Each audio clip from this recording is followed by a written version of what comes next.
தமிழ்நாடு முதலமைச்சர் ஜல்லிக்கட்டு அலங்காநல்லூர் ஜல்லிக்கட்டில் அந்த மாடு பிடிக்கிறவர்களுக்கு பணியனில் ஸ்டாலினுடைய மகனோ கலைஞர் படமோ ஸ்டாலின் படமோ எதுவுமே போடக்கூடாது. போடுவது சட்டவிரோதமாகும். ஜல்லிக்கட்டு போராட்டத்தில் போராடும்போது எந்த ஒரு கட்சிக்காரனும் கொடி பிடித்துக்கிட்டு வரக்கூடாது என்று சொல்லி அதன் அடிப்படையில் மதுரையில் சீமான் அந்த கொடியை கூட வச்சுட்டு வெறும் ஆளாக போய் நான் தமிழர் கட்சி சீமான் போராட்டத்தில் கலந்துக்கிட்டதை பார்த்தோம்.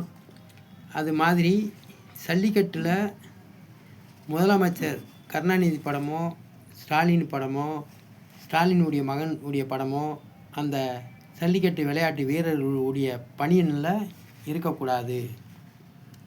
அது சட்டவிரோதம்.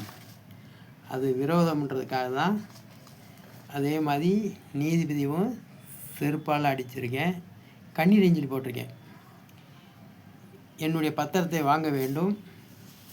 அதே மாதிரி நான் தமிழர் கட்சி சீமான் இறந்து விட்டான்னு சொல்லியிருக்கேன். நல்ல கட்சிக்காரனாக இருந்தால் இந்த வீடியோவை வெளிப்படுத்து. ஜல்லிக்கட்டு நடக்கும்போது ஜல்லிக்கட்டு போராட்டத்தில் எந்த ஒரு கட்சி கொடியும் வரக்கூடாது என்று சொன்ன அந்த போராளிகள் உடைய கோரிக்கை இப்போ ஜல்லிக்கட்டுக்குள்ள வீரர்கள் அணையிற பணியனில் கருணாநிதி படமும் ஸ்டாலின் படமும் ஸ்டாலினுடைய மகன் படமும் இருக்குது. அந்த ஜல்லிக்கட்டு வீரர்களுடைய பணியனில் பொங்கப்பானையும் ஜல்லிக்கட்டு காலையும் தான் அந்த பணியனில் இருக்க வேண்டும். இந்த படம் போட்டு இருக்கக்கூடாது. ஸ்டாலினுடைய கருணாநிதி படமோ ஸ்டாலினுடைய படமோ அல்லது ஸ்டாலின் மகன் படமோ அந்த ஜல்லிக்கட்டு வீரர்களுடைய பணியனில் இருக்கக்கூடாது என்பதை இதன் மூலமாக தெரியப்படுத்திக் கொள்கிறேன். அதே மாதிரி தமிழ்நாட்டில் தேர்தல் நடத்தக்கூடாது. நடத்துறதுக்கு முன்னாடி ஜெயபாண்டியுடைய பத்திரத்தை வாங்க மறுக்கிற அந்த 686 நீதிபதி வலியுறுத்துங்க. ஏன் வாங்க மாட்டுற? ஜெயபாண்டி உண்மையிலே அவன் மதுரை முழுவதும் வேலை வாய்ப்பு கொடுக்க முடியுமா என்பதை கண்டறிய வேண்டும். பத்திரத்தை வாங்குங்க என்று எல்லா கட்சி தொண்டர்களும் தலைவர்களும் இந்த வீடியோவை வெளிப்படுத்த வேண்டும். இந்த வீடியோவை வெளிப்படுத்தவில்லை என்றால், இந்த வீடியோவை வெளிப்படுத்தவே உனக்கு தைரியம் இல்லை என்றால், ஒரு ஜல்லிக்கட்டு வீரர்கள் எந்த ஒரு கட்சி கொடியும் போராட்டத்துக்குள்ளே வரக்கூடாது என்று ஜல்லிக்கட்டை மீட்டி எடுத்த அந்த ஜல்லிக்கட்டுக்குள்ள கலைஞர் மகன் உடைய படமோ ஸ்டாலின் படமோ அல்லது கருணாநிதி படமோ அந்த விளையாட்டு வீரர்கள் ஜல்லிக்கட்டு விளையாட்டு காளை அணையக்கூடியவங்களுடைய பணியில் இருக்கக்கூடாது என்றதுக்கு தான் இந்த வீடியோ நான் போடுறேன். அப்படி போட்டேன், அதாவது எந்த அரசியல் கட்சி தலைவனாவது தன்னுடைய கொடியை பிடித்து ஜல்லிக்கட்டு வேணுமென்று மீட்டு எடுத்தீங்களா? அரசியல் கட்சி தலைவர்கள் இல்லை, அரசியல் கட்சி தலைவர்கள் போய் நீங்கள் ரயிலை மறித்தீர்களா? ஜல்லிக்கட்டை வேணும், ஜல்லிக்கட்டுக்கு அனுமதி கொடுங்கன்னு சொல்லி எந்த ஒரு அரசியல்வாதியாவது கொடியோட சின்னத்தோட அந்த ஃபோட்டோவை அந்த அரசியல்வாதியுடைய ஃபோட்டோவோட மறியல் பண்ணிங்களா? போராட்டம் பண்ணிங்களா? அப்படி இருக்கையிலேயே ஜல்லிக்கட்டு காலை அணையக்கூடிய அந்த வீரர்களுடைய பணியனில் கருணாநிதி படத்தை போடலாமா?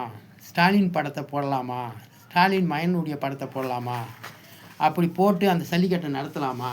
அதை நடத்துவதற்கு யார் அனுமதித்தால்?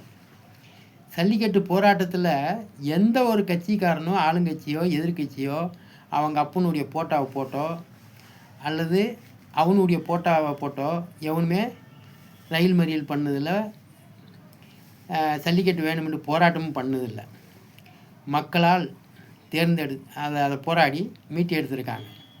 அந்த போராட்டத்தில் கூட எந்த ஒரு கட்சிக்காரனும் கொடியோடு உள்ளே வரக்கூடாது போராட்டத்துக்குள்ளே அப்படின்னு போராட்டத்தில் வெற்றி பெற்று அப்படி வாங்கிய ஜல்லிக்கட்டு போராட்டத்தை அந்த தடையை நீக்க சொல்லி அந்த ஜல்லிக்கட்டு விளையாடக்கூடிய அலங்காநல்லூரில் அந்த காலை அணியக்கூடியவங்களுடைய பணியனில் கருணாநிதி படமோ ஸ்டாலின் படமோ ஸ்டாலினுடைய மகன் படமோ அதில் போடுவது எவ்வளோ அயோக்கியத்தனம். உங்கள் கட்சி அலுவலகத்துக்குள்ளே வச்சுக்கோங்க. ஆகையால் இது நாள் வரைக்கும் ஒரு ஜல்லிக்கட்டை மீட்டு எடுக்க தகுதி இல்லாதது கட்சிகள் தலைவர்கள். அந்த ஜல்லிக்கட்டு நடக்கும்போது அவங்களுடைய மூஞ்சை போடணும்னா உங்கள் வீட்டுக்குள்ளே போய் போடுங்க. உங்கள் கலைஞர் சிலை இருந்தால் அங்கே போய் வைங்க. உங்கள் கட்சி நிர்வாகிகளை பூரா அழைச்சி ஒரு ஊர்வலம் பண்ணி அந்த ஊர்வலத்தில் பூரா பணியை போட சொல்லி நீங்கள் வேடிக்கை பாருங்கள். பொதுவான நிகழ்ச்சியில் காளை அணியக்கூடிய வீரர்களுக்கு அந்த பணியை கொடுக்கக்கூடாது. கருணாநிதி வீட்டுக்குள்ளே உள்ளே பணின்னு போட சொல்லி உங்கள் வீரர்களை உங்கள் டிஎம்கே கட்சி பணியை போட்டு உங்கள் வீட்டுக்குள்ளே நீங்களே அணிஞ்சிக்கலாம். பப்ளிக்கில் அந்த மாதிரி அணியக்கூடாது. இப்போ நான் பப்ளிக்கில் உன்னை செத்து போனான்னு போட்டிருக்கேன். ஆம்பளை எங்கே இந்த போட்டிக்கு வா, தமிழ்நாடு முழுதும் ஒன்றால் எடப்பாடியும் நீயும் சேர்ந்து படிக்கிற பிள்ளைக்கு சம்பளம் கொடுக்க முடியுமா? படிக்கிற பிள்ளைகளுக்கு ஃபீஸ் வாங்கியிருப்பேன். ஆனால் நான் தான் உலகத்திலே முதல் முறையாக 1ஆம் வகுப்பு மாணவனுக்கு ஒரு நாளைக்கு 25 ரூபா சம்பளம் கொடுக்கணும். அவனுக்கு வருஷத்துக்கு 9,000 சம்பளம், 9,000 ரூபா கொடுக்கணும். 2வது படிக்கிறவனுக்கு 50 ரூபா ஒரு நாளைக்கு சம்பளம்னா வருஷத்துக்கு 18,000 ரூபா சம்பளம். அப்போ அவன் சும்மா படிச்சுட்டு ஒன்றுக்கு உதவாத சர்டிஃபிகேட் வாங்கிட்டு போகிறதுக்கு அவன் என்ன கொத்தடிமையா? வீட்டில் தெண்டை சோறை சாப்பிட்டு தகப்பனுடைய உழைப்பு, அந்த உழைப்பில் 12 வருஷமாக அவங்ககிட்டே கையாளுகளை முடக்கி கண் விழித்து அவன் படித்ததுக்கு இழப்பீடு தொகையாக 7,02,000 ரூபா கொடுக்க வேண்டும். இப்படி 25 உயர்த்திக்கிட்டு வரும்போது 12வது படிக்கும்போது 300 ரூபா சம்பளம் அவனுக்கு. அவன் படித்து முடித்த உடனே இதை படித்த நாளை வேலை பார்த்த நாளாக கருதி, படிக்கின்ற நாளை வேலை பார்த்த நாளாக கருதி இழப்பீடு தொகையாக 7,02,000 ரூபா 12வது சர்டிஃபிகேட்டு கொடுக்கும்போது அவனுக்கு கொடுக்க வேண்டும். அப்படி கொடுத்தா அவன் கொத்தடிமை இல்லை. அவன் இலவசமாக நீ லேப்டாப் கொடுத்தல இந்த 7,02,000 ரூபாயில் வாங்கிக்கிடுவான். இலவசமாக டிவி கொடுத்தல அதை இந்த 7,02,000 ரூபாயில் வாங்கிக்கிடுவான். திருமண உதவி கொடுத்தல 10,000 ரூபா, அது இது 7,02,000 ரூபாயில் அதை சரி செய்துக்கிடுவான். அவன் வீடும் கட்டிக்கிடுவான். ஒரு தொழில் பண்ணோம்னாலும் இந்த தொகையை வச்சு தொழில் பண்ணிக்கிடுவான். தகப்பனுக்கோ தாய்க்கோ ஒரு சுமையாக இருக்காது.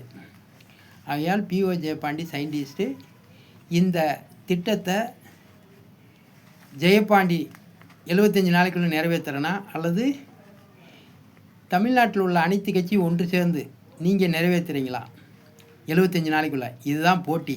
2026 தேர்தலுக்கு முன்னாடி ஜெயபாண்டியை உத்தரவிட சொல்லுங்கள். 6 நீதிபதி, மதுரை கோர்ட்டு நீதிபதியை, அதாவது தமிழ்நாட்டில் இருக்கிற அனைத்து அரசியல் கட்சி தலைவர்களும் ஒன்று சேர்ந்து தமிழ்நாடு முழுவதும் படிக்கிற பிள்ளைக்கு சம்பளம் கொடுத்து 10, 11, 12 படித்தவங்களுக்கு வேலை வாய்ப்பு கொடுக்கணும். நான் மதுரை மாவட்டம் முழுவதும் நான் வேலை வாய்ப்பு கொடுக்குறேன். இதில் யார் உண்மையானவர்கள் தெரிய வேண்டும். 75 நாளுக்குள் இந்த போட்டியை, இந்த விஷயத்தை, இந்த வீடியோவை வெளிப்படுத்துங்க. தமிழ்நாட்டு அரசியல் கட்சிக்கார பொண்டுக பயல்களா தலைவர்களே என்று கண்ணீரேஞ்சில் போட்டு இது பண்ணியிருக்கேன். இதை பொதுமக்களுக்கு தெரியப்படுத்து. நீ ஆம்பளையா இல்லை பொட்டை பயலான்னு தெரியணும் என்று சொல்லி விடைபெறுகிறேன். P O Jeyapandi scientist.